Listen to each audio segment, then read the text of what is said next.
Bienvenue sur Live AQ avec Lisa, votre présentatrice. C'est avec un très grand plaisir que je vous fais cette petite vidéo pour vous parler un tout petit peu de ce petit sujet que mon frère cyberactiviste Salomon le Sage a fait. Je te fais un coucou en passant, Salomon le Sage. Force à toi depuis ta position par rapport à la vidéo que tu as faite sur les Dioula qui ont la haine contre les Ivoiriens du Sud. Alors, je ne serai pas longue dans cette vidéo. Le titre de cette vidéo sera « Les Dioula, gangrènes, haineuses, coloriques, xénophobes, qui sont les agents de désordre en Côte d'Ivoire et partout en Afrique. » Et donc, avec la vidéo de Salomon le Sage, pour ceux qui ont des jugeotes, pour ceux qui ont encore de l'intellect, nous comprenons tout le scénario. Le scénario, c'est que, effectivement, quand nous regardons la vidéo de Salomon le Sage, avec tout ce qu'il a démontré, moi je viens pour apporter un supplément. Je ne sais pas si c'est un programme ou c'est fait de façon naturelle ou bien de façon circonstancielle. Mais c'est ce même phénomène-là que lorsque les explorateurs sont venus en Afrique, ils ont essayé d'effacer notre histoire, refaire notre histoire, la mettre dans les livres pour que notre identité soit effacée. C'est le même, par analogie, c'est le même phénomène qui se passe en Côte d'Ivoire avec les Dioula. Les Dioula sont les plus xénophobes, les plus coloriques, les plus haineux. Et ce sont eux qui troublent le désordre en Afrique, qui ont de la haine pour les Ivoiriens du Sud et qui veulent annexer la Côte d'Ivoire. En annexant la Côte d'Ivoire, effacer l'histoire de la Côte d'Ivoire,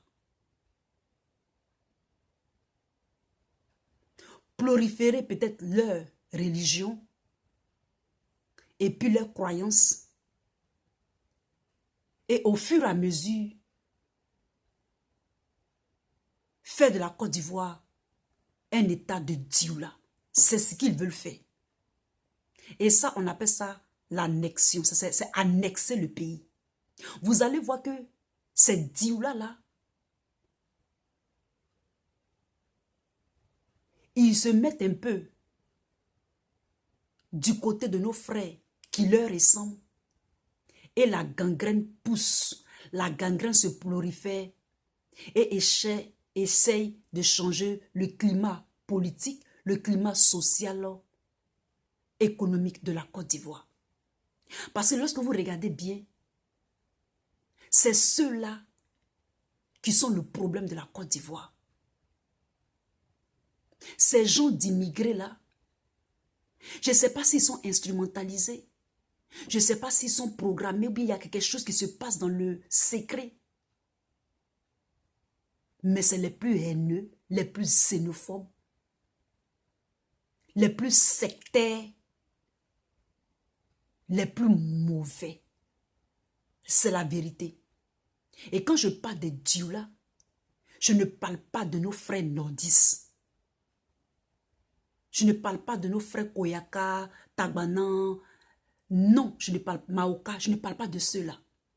Je parle des Dioula, des immigrés qui sont venus en Côte d'Ivoire, qui ont les parents peut-être des deux nationalités ivoiriennes et peut-être des autres pays limitrophes, ceux du Nord là, et puis essayer de changer la Côte d'Ivoire, de formater la Côte d'Ivoire. Lorsqu'on écoute Salomon le Sage, on voit vraiment que c'est ce qu'ils ont comme agenda. L'agenda, c'est de annexer la Côte d'Ivoire. Ils veulent même le faire au nord de la Côte d'Ivoire, le nord de l'Afrique. Comme par exemple en Algérie, au Maroc, dans les autres pays là. Mais ces pays-là les bloquent. C'est pour ça qu'ils disent qu'ils sont racistes et ils sont méchants. C'est pour cette raison-là. J'ai un ami guinéen même qui dit aussi c'est la même chose en Guinée. Il y a toujours une division et ces gens-là, ce sont eux qui alimentent. Donc les Dioula sont ceux qui alimentent les guerres en Afrique de l'Ouest. Ils sont les nouveaux agents de déstabilisation, les nouveaux agents, les nouvelles marionnettes d'impérialisme en Afrique de l'Ouest de nos jours, c'est-à-dire des temps modernes. C'est ça qui est la vérité. Il dit bien, c'est ça qui est la vérité. Ils veulent effacer l'histoire de la Côte d'Ivoire.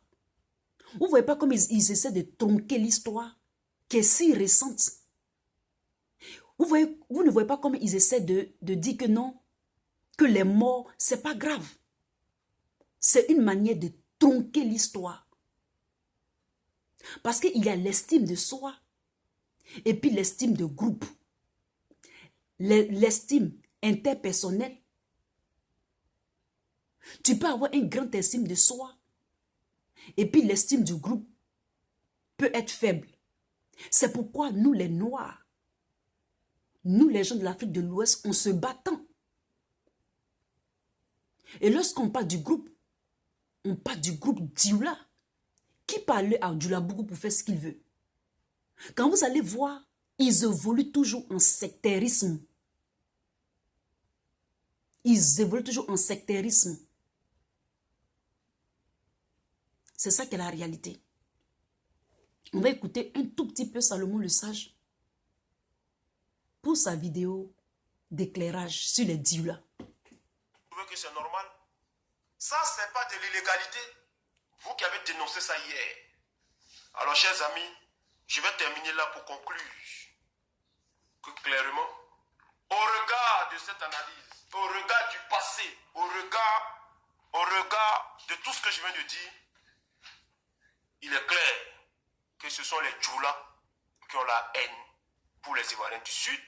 C'est les Dioula qui n'aiment pas les Ivoiriens du Sud. Pour preuve, c'est les Dioula qui sont allés faire la rébellion, venus tuer la mère patrie, qui ont ramené la guerre sanglante. C'est les mêmes Dioula au pouvoir aujourd'hui qui ne gèrent que, qui ne nomment que des Dioula. Et c'est les mêmes Dioula là aujourd'hui qui ne refusent qu'un Ivoirien du Sud aille devenir maire ou député ou un poste politique chez eux dans leur ville. Ça n'a jamais existé, ça n'existera probablement jamais. On n'a jamais vu depuis plus de 60 ans d'indépendance. Pourtant, pendant tout ce temps, on a vu plein de Dioula qui ont été maires de Boaké, qui sont des villes du Sud, hein. Boaké, Saint-Fra, Yamsoukro, Gagnoa, etc., etc. Alors, entre ceux-là qui n'acceptent pas les autres, que les autres occupent des postes chez eux, pendant que eux, ils occupent des postes chez les autres, lequel n'aime pas l'autre? Voilà. Lequel n'aime pas les autres? C'est une question à laquelle je vous donne vous-même de réfléchir. Sur ce. Voilà. Donc, qui n'aime pas l'autre? Les faits sont palpables, les faits parlent d'elles-mêmes. Qui n'aime pas l'autre? Qui n'aime pas l'autre? Moi, j'ai connu une amie quand j'étais étudiante. À cause du fait qu'elle sortait avec un jeune homme qui n'était pas de la même croyance que elle. Le jeune homme était bien, il avait une très bonne famille, il était bien. Elle aussi, même chose. Son père l'enlevait du pays développé là, pour aller la ramener dans son pays d'origine. Parce que le père aurait appris que sa fille sort avec un genre de ce mec-là. C'est-à-dire un genre qui n'est pas de la même religion, qui n'est pas de la même culture que eux. Vous comprenez ça? Donc les frères ivoiriens, ayez conscience que ils veulent que la loi du talion soit appliquée. Œil pour œil, dent pour dent. Ce n'est pas de la rigolade. Quand ils disent qu'ils vont rester au pouvoir pendant 50 ans, c'est pourquoi? Mais c'est pour annexer la Côte d'Ivoire. C'est pour effacer. C'est pour effacer l'histoire de la Côte d'Ivoire. Pourtant, on dit que c'est Bédié qui est comme ça. Mais eux-mêmes, leur agenda, là, c'est ça qu'ils veulent faire. Ils veulent faire ça. Ils veulent propager leur culture. Ils veulent de Dioula, leur tradition. Ils veulent propager leur religion. Ils veulent propager tout. C'est la vérité. Il faut se le dire en face. Il ne faut pas se le voiler. La Côte d'Ivoire est un pays laïque. Elle est un pays laïque. Vous allez regarder les Libériens, les Ghanéens, ceux qui sont à côté là, ils ne font pas de tapage comme ça. Mais ceux du Nord là, ils veulent que la Côte d'Ivoire soit comme ça. Pourtant, ils sont au pouvoir. Hein. Ils ne vont pas au Nord pour aller développer le Nord. Moi, c'est ça qui me tue. Maintenant que vous avez les mallettes de la politique, vous avez les coffres forts, allez développer le Nord. Non. S'ils ne veulent pas développer le Nord, qu'est-ce qu'ils veulent faire? Mais annexer, prendre les biens du Sud, prendre les biens des autres. Faire de ça pour eux. Quand les gens ont peaufiné, c'est propre, c'est joli, ça brille. Eux, ils veulent venir s'installer et puis vous chasser. Et puis après là, ça va devenir comme ça peut devenir. Vous connaissez. C'est ça qui est la vérité. Je vous remercie dans cette vidéo.